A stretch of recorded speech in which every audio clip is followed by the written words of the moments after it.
À l'ouest d'Aix-en-Provence, 180 platanes sont touchés par ce champignon. Ces petites zones noires sur le bois, il faut les couper vite pour éviter la propagation.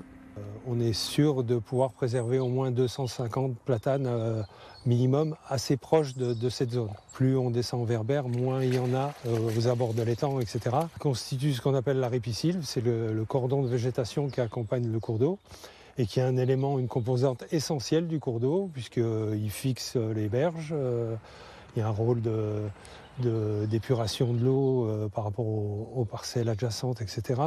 Préserver ces arbres au bord du fleuve de l'Arc, c'est la mission. En les coupant, tout est fait pour éviter que le chancre ne se dépose ailleurs.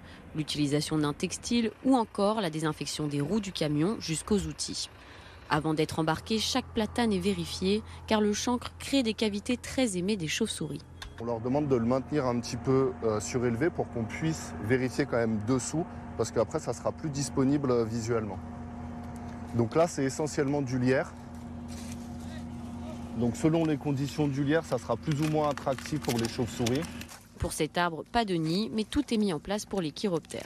Il faut évidemment précéder l'entrée en hibernation des chauves-souris, mais il faut aussi intervenir après ce qu'on appelle l'émancipation des jeunes, c'est-à-dire au moment où les jeunes de l'année sont volants.